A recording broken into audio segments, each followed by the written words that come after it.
Sanibonani, welcome back to enye video. Ngiyabonga kakhulu for tuning in. Thank you so much for uthando lwakho ne-support. Ngiyabonga kakhulu. So mangabe ka subscribe, please do so. Subscribe, like video, share video, ukuthi yafaka nale notification bell yakho on so that each and every time ngilahlela video, then we are updated. So now ngizothanda ukuthi sikhulumeni ngoSelby, Beyonce Mkhize esizwile ukuthi uyasula lapha nokhosini ushiyile. So kunezindaba engizibonayo engathi kuthiwa ke uyakagagas FM, and I think I also saw where she posted ekagagas FM. Ukhona ludaba bengilubonile, I think that was Sunday World, or bekhuluma ukuthi ukhona bese postile mhlambe they were not ready for those news, or post ukuthi uSelby usekagagas FM kwathiwa no bathi akagagas FM izindaba ezinjalo azikho.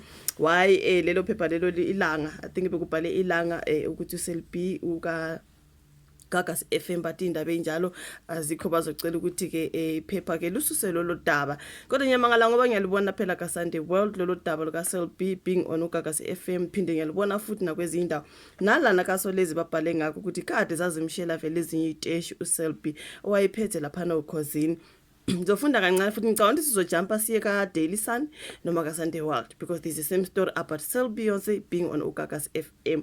Singiyabuza ngidizolo ngithema ngibona udaba lokuthi uSelby kaGagas, ngabona ngathi kuthiwe bathe kaGagas indaba ezinjalo entontoni, kusho ukuthi mhlawumbe they were not ready for lezo zindaba ukuthi zibe sezibhaliwe, angazi. But ke ephepheni solezwe bethe obe ngumphathi wezinhlelo kwemsakazweni lapha uKhozi FM nosanda kushiya uphela Masekubhinqonse uveza ukuthi kade zazimconsela amathe vele ezinye iteshi zemsakazo uSelby Mkhize, kodwa enqaba ubekholelwa ngathi ubekhokhelwa uKhozi FM ubekholelwa ke emsakazweni uKhozi FM. So uphela noZandile Tembe naye owayengomunye wabaphathi bazifikele mathupha lapha ngolesithathu bezovalelisa uSelby Beyonce ngesikhathi eshiya. So uSelby ubenza uhlelo lwantambama yoza nabangani bakho enoshata ngo3 kusiya ku6 ntambama. So kusuka ngomsombuluko kusuka lapha ngomsombuluko uzoqala ukwenza ke uhlelo iGagas Fast Lane, of which I saw she posted, ngizoyilahlela ka screen leyo ndaba. iGagas Fast Lane no Spectacular, DJ Spectacular no DJ Nerves emsakazweni lapha iGagas. So uphela uncome uSelby ngokuthanda ukhoze nangokuhlala iminyaka kulo yize kade efuna ngezinye izindawo.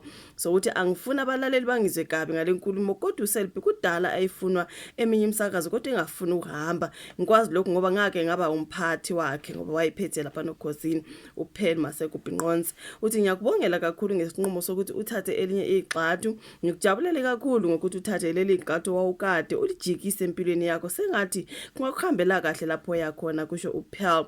uZandile uveza ukuthi ke uyambongela uSelby njengoba ngesikhathi befika bonke kwakungelula, bengazi ukuthi abalaleli bazobemkela kanjani, but sasithukile sibasha singazi ukuthi emsakazweni sizokwamukela kanjani, kodwa konke kwahamba ngendlela esasingayilindele, samukeleka kahle futhi sasebenza kahle sonke kwaze kwaba ngiyahamba. So ngiyambongela uSelby ngethuba naye aselitholile uchata ubumzwa ke ukuthi umoya wakhe unophansi, uveza ukuthi ke azokukhumbula uveza ukuthi azokukhumbula ngoSelby umzuzu la kade bekhuluma khona isingisi uma bengekho moyeni, okuyinto ebimjabulisa uSelby. Ubonge uShato ngokumphatha kahle lapha okhosini, wathi selokhu baqala ukusebenza bobabili abakazi nje baxabane. Uthe uShata ubengazikhukhumezi ngokuthi wamfica eselenza uhlelo kodwa wamphatha kahle njengoba sebehlukana manje. Kulindele ukuthi uSithando anzuza mhlambe kube nguyena othatha izintambo esikhaleni sikaSelby njengoba ke imithombo iveza ukuthi ke usazobamba okwamanje kuze kube iSABC ithatha isinqumo ngokuzokwenzeka kulolu hlelo.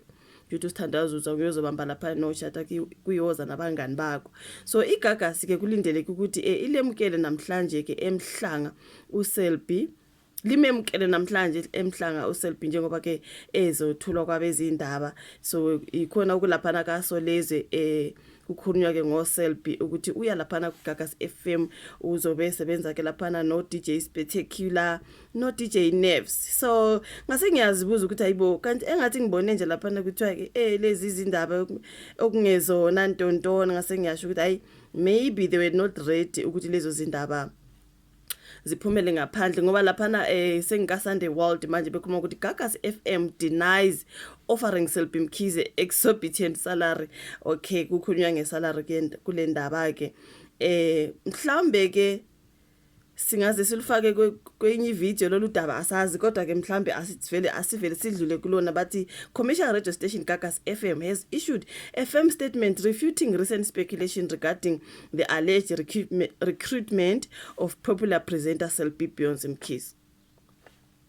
Reputing ke mtakabao. So the denial comes in response to an article published by Ilanga newspaper. Earlier on Thursday, it claimed that Mkhize had been offered an exorbitant fee to join the station. Okay, bebengala ukuthi uza laphana kaGagas bebesala ukuthi kuthiwa ke bamthembise izimbulu zemali mhlambe ephezulu kwale mhlambe kade ithola lapha noGozini. So kuthiwa ke the denial comes in response to Ilanga lipublishile ukuthi ke iGagas FM had been Selby Mkhize has been offered an exorbitant fee to join the station. Now, Gagas FM has labeled these claims as baseless and speculative. It expressed deep concern over potential reputational and commercial harm caused by such unfounded allegations. Not mayelana ngokuthi uya oGagasini but mayelana ngokuthi imali, you know what I mean. But in its official statement, Gagas FM emphasized that rumors are entirely without merit. We wish to state unequivocally that these claims are entirely baseless and purely speculative. It is deeply concerning that the publication failed to consider the potential reputational and commercial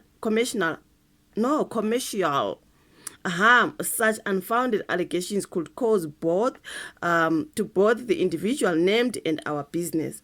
The statement highlighted its commitment to journalistic integrity. It urged media outlets like Ilanga to verify information before publication. Mkhize, a well-known figure in the South African broadcasting industry, has not commented on the rumors. However, Gagas FM's swift response suggests an intent to protect both its brand and the individuals affected by the misinformation. The station called on Ilanga to retract the speculative claims. Babala batibona, we urge Ilanga and all media institutions to commit to accurate, responsible reporting. We understand the damage that misinformation can inflict. We call on Ilanga to retract the speculative claims made in the article and to issue an appropriate correction and apology to both the affected individual and Gagas FM. This incident has sparked discussions among listeners and industry insiders. Many expressed support for Gagas FM stance as the situation develops. The station remains focused on maintaining its credibility. Gagas FM continues to stand by its values. It is committed to fostering trust within the community it serves. So isona statement lapha nade besifakile Gagas FM mayelana ngokuthi kuthiwa Ilanga libhala ukuthi they offered Mkhize a particular amount, which they are saying is not true, but it is true ukuthi she is going to Gagas FM. Lona daba ke engiluphethe mayelana ngoSelby njengoba bekubhaliwe ngayo ukuthi uya laphana ke kwiGagas FM ezosebenza no DJ Neves no DJ Spectacular. So siyabonga kakhulu ukuthi mameli video, ulike, usubscribe, ushare bese uyashuva la ka comment section, uyifake le notification bell yakho on so that you do not miss any of our uploads. Ngiyabonga, sizobonana ku video ezayo. Bye.